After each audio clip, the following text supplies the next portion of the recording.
이사야 29장 15절에서 24절까지 말씀입니다. 이사야서 29장 15절에서 24절까지 말씀 제가 읽도록 하겠습니다. 자기의 계획을 여호와께 깊이 숨기려 하는 자들은 화 있을진저. 그들의 일을 어두운 데에서 행하며 이르기를 누가 우리를 보랴 누가 우리를 알랴 하니 너희의 패역함이 심하도다. 토기장이를 어찌 진흙같이 여기겠느냐. 지음을 받은 물건이 어찌 자기를 지은 이에게 대하여 이르기를 그가 나를 짓지 아니하였다 하겠으며, 빚음을 받은 물건이 자기를 빚은 이에게 대하여 이르기를 그가 총명이 없다 하겠느냐. 오래지 아니하여 레바논이 기름진 밭으로 변하지 않겠으며 기름진 밭이 숲으로 여겨지지 아니하겠느냐.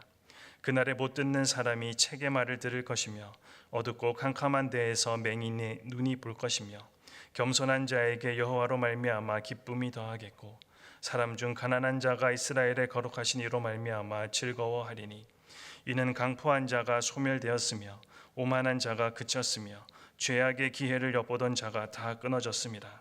그들은 송사로 사람에게 죄를 씌우며 성문에서 판단하는 자를 올무로 잡듯하며 헛된 일로 의인을 억울하게 하느니라. 그러므로 아브라함을 구속하신 여호와께서 야곱 족속에 대하여 이같이 말씀하시되 야곱이 이제는 부끄러워하지 아니하겠고 그의 얼굴이 이제는 창백해지지 아니할 것이며 그의 자손은 내 손이 그 가운데서 행한 것을 볼 때에 내 이름을 거룩하다 하며 야곱의 거룩한 일을 거룩하다 하며 이스라엘의 하나님을 경외할 것이며 마음이 혼미하던 자들도 총명하게 되며 원망하던 자들도 교훈을 받으리라 하셨느니라. 아멘. 창세기 말씀에 보면 하나님께서 흙으로 사람을 빚으시고 그 코에 생기를 불어 넣으셔서 사람을 만드셨다라고 기록되어 있습니다. 이것은 하나님께서 빚으시고 또 인간은 빚어진 존재라는 의미입니다. 우리는 하나님의 소유이며 하나님께 있어 특별한 피조물입니다. 하지만 인간은 교만하여 하나님을 떠났고 죄와 연합하여 하나님과 맞서기까지 했습니다. 그 결과 인간에게 죽음이 찾아왔고 또 모든 이들이 죄의 결과로 죽음을 맞이하게 되었습니다. 그럼에도 불구하고 여전히 우리는 하나님 앞에서 범죄하며 하나님을 무시하는 언행들을 쉽게 하곤 합니다. 마치 오늘 본문의 멸망을 앞두고 있는 유다 백성들과 그들의 지도자들이 했던 행동처럼 말입니다. 교만한 유다 지도자들과 백성들에게 어떤 일이 벌어지고 있습니까? 유다의 지도자들은 자신들이 하나님인 것처럼 행했습니다. 다윗과 같은 유다의 왕은 무엇을 하든지 하나님께 물었습니다. 어떻게 해야 하는지 하나님께 기도로 아뢰었다라는 것입니다. 사무엘상 23장을 보면 블레셋 군대와의 전쟁에서 다윗 왕은 하나님께 2번이나 물었습니다. 그리고 그 하나님의 뜻에 순종하였습니다.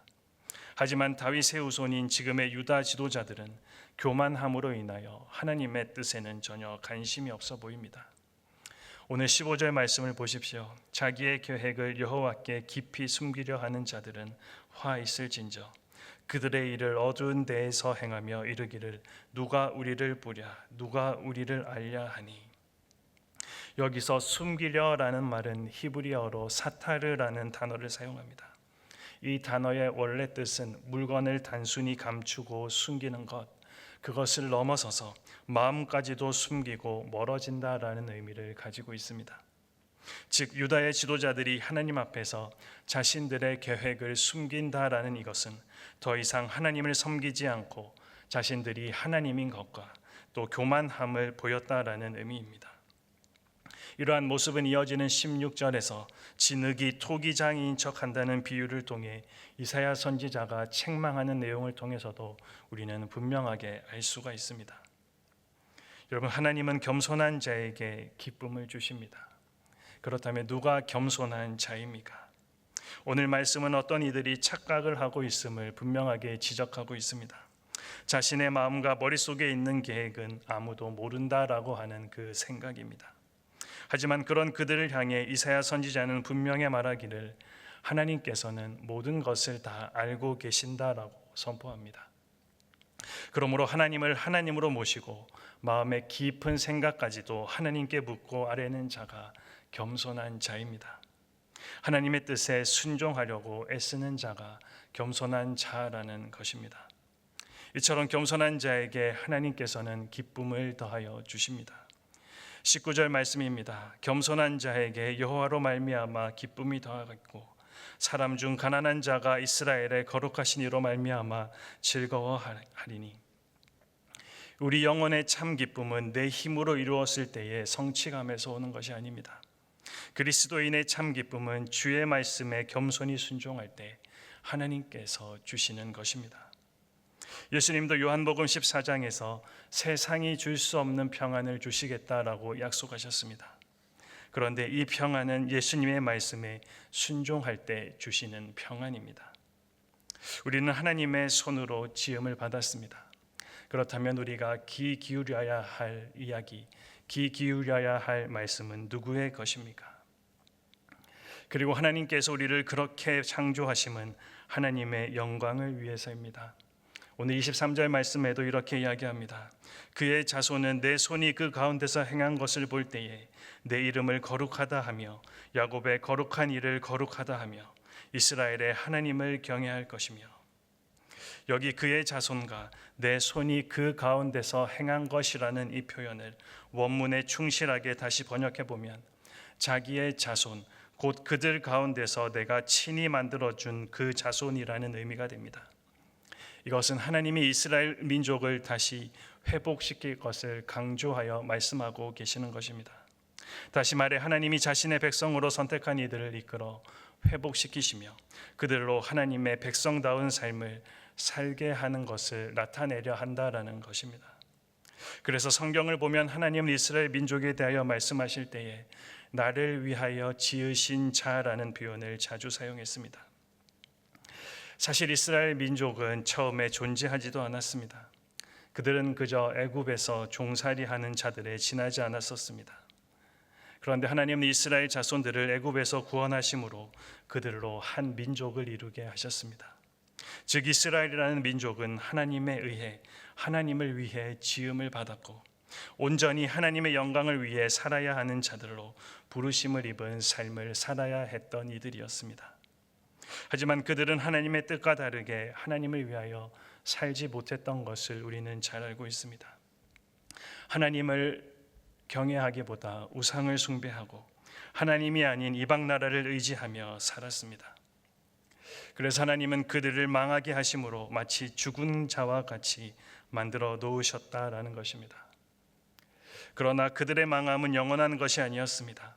하나님은 바벨론에서 종살이하던 그 이스라엘 민족을 다시 회복시켜 주십니다. 다시금 거룩한 백성으로서의 그 본래 위치를 회복시켜 주셨습니다. 그리고 하나님이 이처럼 그들을 다시 지으신 것은 그들을 처음 지으실 때의 목적과 동일했습니다.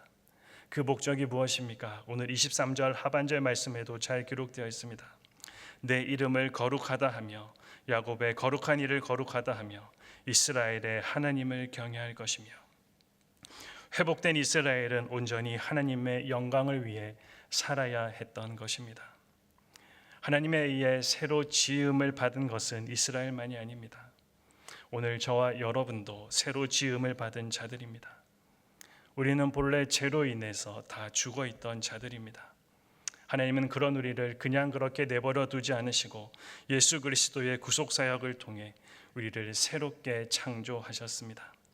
그렇다면 우리를 재창조하신 그 목적이 무엇이겠습니까? 그 이유도 하나님을 경외하며 하나님의 이름을 영화롭게 하기 위함 아니겠습니까? 그러면 우리 삶의 우선순위가 되어야 하는 것이 무엇이겠습니까? 우리를 지으신 그 하나님의 뜻, 하나님의 목적, 하나님의 계획을 살피며 하나님의 영광을 위해 사는 것이 되어야 하는 것입니다. 이 아침에 바울이 했던 고백을 다시 한번 기억해 봅니다. 이제 내가 육체 가운데 사는 것은 나를 사랑하사 나를 위하여 자기 자신을 버리신 하나님의 아들을 믿는 믿음 안에서 사는 것이라. 우리도 이 믿음을 가지고 먹든지 마시든지 무엇을 하든지 다 하나님의 영광을 위해서 모든 일을 감당해 가야 하는 것 아니겠습니까? 이 같은 삶의 목적과 자세 그리고 태도를 가지고 살아갈 때 우리의 삶은 비로소 바른 의미를 찾게 될 것이고 바른 방향으로 나아가게 될 것입니다. 우리는 우리가 가진 대부분의 것들을 지속적으로 가지고 있으려 하는 습성이 있습니다. 그것이 잘못되고 악한 것일지라도 그것을 유지하려는 모습을 우리는 지니고 살아가고 있습니다. 그러기에 하나님은 때론 우리가 가진 것, 손에 쥔 것, 마음으로 의지하는 것들을 뒤집어 엎으실 때가 있습니다. 거대한 시련의 바람으로 불어 없애기도 하십니다. 오늘 유다 백성들이 경험하고 있는 그 상황과 동일하게 말입니다. 그러나 그런 극단적인 수단을 취하셨던 것은 그들을 새롭게 하시고자 하신 하나님의 사랑과 은혜였음을 우리는 잊지 않아야 할 것입니다. 여러분에게 주어진 지금의 고난, 어려움, 상실감이 있다라고 한다면 그것은 더 큰 기쁨과 축복 그리고 충족한 체험을 안겨주시기 위해 여러분을 빚어가시는 토기장이 하나님의 손길임을 잊지 마십시오. 하나님은 결코 그의 백성을 포기하지 않으십니다. 하나님의 은혜는 절망 가운데 빠진 그의 백성을 회복하게 하십니다. 그리고 그의 백성을 끝까지 지켜주시고 회복시켜 영광이 되게 하십니다. 오늘 본문을 통해서 하나님은 분명하게 약속하십니다. 야곱 집안이 부끄러움을 당하지 않고 얼굴빛이 붉어지는 일이 없게 할 것이다.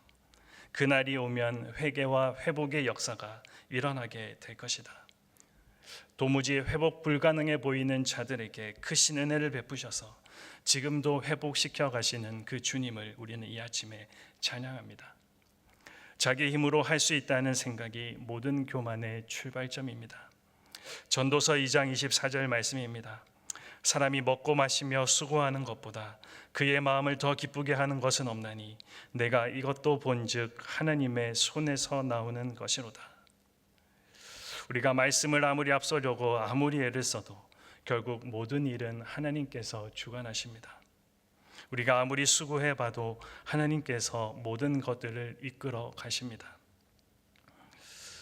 오늘 하루 겸손히 하나님 앞에 엎드려 내 삶을 주께 드릴 때 하나님께서 우리의 마음이 세상에 줄 수 없는 참 기쁨과 평안으로 채워 가실 것입니다. 오늘도 이 귀한 하루를 시작하며 오늘 우리가 보았던 말씀처럼 또 불렀던 찬양처럼 겸손히 주님을 섬기기 위해 엎드려 갈 때 하나님께서 주시는 그 참 기쁨과 평안으로 가득한 복된 삶을 살아가게 되시기를 소망합니다. 아까 우리가 불렀던